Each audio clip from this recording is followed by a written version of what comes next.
All right. Hi, Luke Carlson of LS Carlson Law. Welcome back to the show. Today is a very special show. I have Kirk Pearson on. Welcome. Hi. Thank you. Thanks for being here. Glad to be here. It is special because we're turning over the mic to you for season 2. Yeah, looking forward to it. We have some exciting things lined up. I would say so. So, for me, this show is really about getting to know you and really letting us know, what are you intending to do in season 2? So during season 2, we're going to talk to some different guests. We have various people coming in on some different interesting legal subjects, hopefully some things that are going to be beneficial to property owners in California, business owners. We're going to cover kind of a wide range of topics that will hopefully be helpful to people as they're navigating legal issues and different business issues. Okay. Yeah, I think that's exciting. So, a lot of the show historically has been presenting really pragmatic information to our viewers. And so, as I see it, this is a great opportunity for you to kind of continue to push that. But what's interesting, well, actually, before we get into that, let's learn more about you. So you're talk about myself. Yeah. So where did you go to school? So I did my undergraduate degree at Brigham Young University. I have an English degree, so I'm really into reading and writing, which was it's good for a lawyer. Yep, good prep for law school. I did law school at Pepperdine. It's the Pepperdine Caruso School of Law now. What brought you there, other than it's absolutely stunning? Well, that was primarily it. I got into that law school, and then it's in a really great location. It's the campus is in Malibu. It's got a beautiful campus. Yep. It's a big part of the kind of Los Angeles, Greater Southern California legal community. It's an iconic school. Yeah. And at the time, Ken Starr was the law school dean. So the law school got a lot of notoriety, some of it good, some of it bad. Right. His name comes with a certain amount of detractors from his activities in the 90s. But it was a great law school, and he was a great law school dean. Had a great experience at Pepperdine and just fell in love with Southern California and never left. And you were on Law Review, if I'm not mistaken. I wasn't on Law Review, but I did write for the entrepreneurship and business journal that Pepperdine has. I was one of the citations editors on that journal. Okay, and that's a huge journal. It was. And, we were very focused on business and entrepreneurship issues. That was something that was and is a big deal for Pepperdine, is kind of exploring those entrepreneurship issues through the law school. Right. And then that, I think, is a great background to have as you go in from, a law school situation to actually being a practicing attorney. I would just, I see those skills really translate very well in what you do now, especially today. Yeah, definitely now. We had great law professors that would come in and different people that would speak through the journal. We, had a lot of interactions with interesting people that, came from the LA area. And so it was a good experience to be on that journal, and kind of opened my eyes, I think, to the business and entrepreneurship issues that, I'm dealing with now as a lawyer. Okay. And today, let's talk about your current position. You're litigation chair of the firm. Yes. And you have a tremendous amount of responsibilities. So do you want to kind of get into that? I mean, you're mentoring, you're in court, you're working with clients. I mean, you have a lot on your plate. You have a lot of plate spinning, if you will. Yeah. So my schedule is packed, but I generally oversee all of the litigation that the firm does, whether it's real estate related, business related. I'm kind of involved with all of it. I do help, oversee some of the behind the scenes issues here at the firm as well. But yeah, I'm one of the trial attorneys at the firm. I have my own caseload, but then I also kind of help mentor our younger attorneys, our newer attorneys. I help work with even some of our older and more seasoned attorneys on developing legal strategies for the cases that we have. So if it's a litigation case at the firm, there's a pretty good chance that I've touched it or I'm aware of it. And I work with a lot of our clients, even if it's not one of the cases I'm directly handling, to help answer questions or resolve concerns that they may have. Right. And I would ask you this then. What's your style? What style do you deploy as a litigator? There's all these different type of litigators out there, trial attorneys. What would you say is your style or your brand? Yeah, that's a great question. So I tend to not be the kind of guy that goes in and like beats on the table and yells and screams. And a lot of times people equate that with, I think, aggression or the guy that's going to win, right? They want the person that's like the loudest and most obnoxious. Those of us that litigate and practice law don't like dealing with people like that. And so I try not to be that kind of a person. I mean, we're litigators. We deal with conflict all day long. So if somebody's yelling and screaming at me on the phone, I don't want to talk to them. Right. It doesn't convince me that their case is right. It doesn't make me think that their position is stronger than my client's. And so the way I tend to approach things is I just like to deploy the most effective strategy possible for a client. I like to be as professional as possible. And when we pursue an aggressive stance, it's more in terms of the type of strategy that we are putting forward, putting the best foot forward for the client. And, aggression sometimes is perceived, like I said, as being louder or putting up a fight. And we like to fight in a strategic way, and while at the same time being professional and cooperative when we can. I don't think the clients benefit from me yelling and screaming at somebody on the phone. I don't think they benefit from me, being the most difficult to work with in the legal community. The clients tend to benefit from being prepared, from being knowledgeable, and pursuing all the avenues that are available to them. Right. I mean, it's a small legal community. Just because, you have this case, you go scorched earth, and all of a sudden the opposition, the opposing counsel who we see, or the law firms that we work with or we work against, it makes it that much more difficult, I would argue, to work with them and actually find resolution. Yeah. And look, I've got a list of attorneys that I've dealt with over the years that I keep my eye out for because I don't like dealing with them. And I'm sure there's other attorneys that are like that too. And we deal with a lot of the same firms over and over again. So it's better when we have a good working relationship, even if we are adverse to each other. It's never good when, I see an attorney and I just groan because I'm like, oh man, this guy's going to be impossible to deal with because they're taking ridiculous positions. They're just obnoxious to talk to on the phone or, to communicate with. I just know it's going to be a problem more so than a help. Okay. So strategically aggressive maybe is a good label. Yeah. Well, at the same time being, professional, we're always looking out for the best interests of the client. And, I think some people have watched too many movies and TV shows and they think that yelling and screaming in the courtroom or slamming phones down or things like that are how you win. And that's just not the case. And I prefer when clients understand that what's going to suit their needs or benefit them the most is when we are taking measured, practical, strategic steps forward for them. And I'm not just, acting like a psycho on the phone with somebody. Right. Which I'd also argue it costs a lot more money when you have that aggressive personality type. I mean, clients are paying for that. And so they burn a lot of good resources with an overly aggressive approach, which often doesn't move the needle. Yeah. You say that's a fair assessment? Yeah. Because what can end up happening is you're doing too many things all at once, right?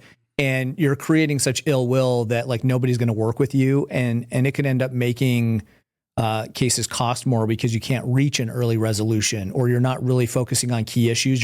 You're dealing with personalities instead. Right.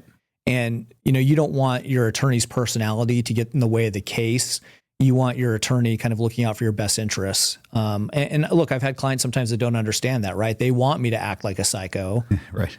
Not understanding that can actually hamper their ability to get the result that they want. Well, I think that goes to client management, yes. Educating the client. Because again, the clients see the TV show and they see this overly aggressive, ballistic attorney. They're like, I want a Rambo.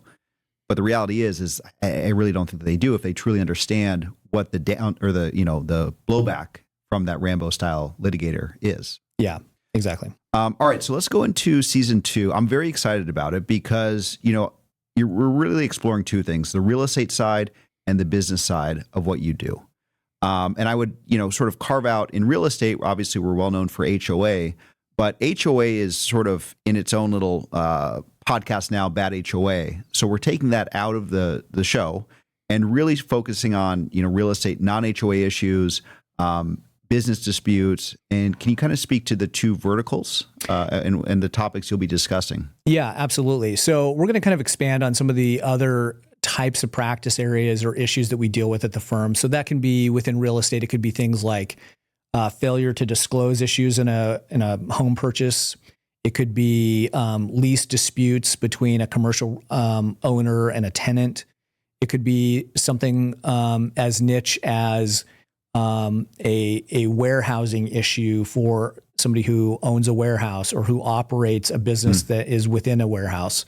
We'll also touch on some other real estate issues as it pertains to, best practices for buying and selling properties.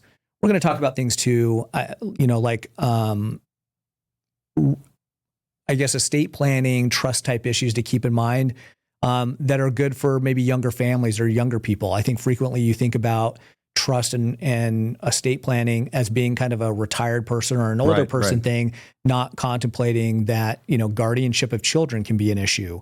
Or how do you protect future assets, even though you and your new spouse might not have a lot now? Things like that. And so we'll explore some of those issues. Well, I think that's exciting. I mean, you're casting a wider net than we have historically. And what gets me really excited is you're not just bringing on lawyers. We've discussed this. You're bringing in professionals from who are non-lawyers, but are experts in their field. Do you want to discuss that? And actually sort of why? Why are we bringing in non-lawyers? I mean, this is a legal show, but why bring in, sort of the non-lawyer? Yeah, I think it's helpful so that when people listen to our podcast, they're not just listening to the great attorneys we have here at our firm, excuse me, but they're hearing from people within the broader community and getting their perspective on how we as lawyers can help them, help their clients or the other people in our community. And by community, I mean kind of statewide, or within Southern California. We're based out of Southern California. We practice throughout all of California. But these issues come up frequently. And I think it's helpful to get kind of the practical, pragmatic perspective of, a real estate agent, an estate planning attorney, some of these other people that we'll be talking to this season that will help provide some insights from a professional perspective, but then help, maybe business owners or other people contemplate how they can kind of better structure their businesses to avoid some of the pitfalls that we see come up. Yeah, I like the angle too because it's more practical. Not to throw shade on other legal shows, but I've watched them, and they're great if you're a lawyer listening to them. But a lot of people don't want to hear about footnotes in Supreme Court cases that no one's ever heard about. They're almost too intellectual. And I think this show and the platform and what I see in season 2 is a very pragmatic approach. Where someone can actually listen to the show and take practical advice and really use it in their daily life. Yeah, exactly. I mean, and there may be issues that a business owner hasn't contemplated before because they haven't gone through that litigation experience. There's plenty of great businesses out there that, for a lot of good reasons have not been in a lawsuit or have not been in litigation before. And they need to prepare now just in case it happens. And there's some things that those business owners can do to kind of avoid pitfalls.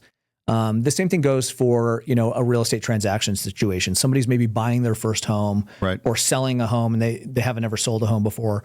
And just getting some tips and tricks from us or from some real estate agents, getting a different perspective can help them avoid some problems. Yeah. How do you sidestep litigation in the first place? Yeah, look, an ounce of prevention is worth a pound of cure. Yeah. And I think sometimes people come to us when they're already experiencing a problem, when sometimes hiring an attorney ahead of time or coming to talk to an attorney, even though it's going to cost you a little bit of money, it could save you a lot of money and headache in the future. Yeah, I'd argue it's a tremendous investment. And just watching the show too, just, spending 20 minutes, 10 minutes watching these podcasts, you're empowered at that point. Yeah, exactly. Because even if you're not using our law firm, if you're using a different law firm, it can be very helpful to kind of get some insight and some guidance through some of these processes. I love that. All right, let's see what else I have on the list. So I think there's some personal questions in here about you personally. People want to know who you are. So how personal? I don't know. Let's find out. Okay, here's a good one. Favorite movie? I think I already know the answer. Ooh. I know you pretty well.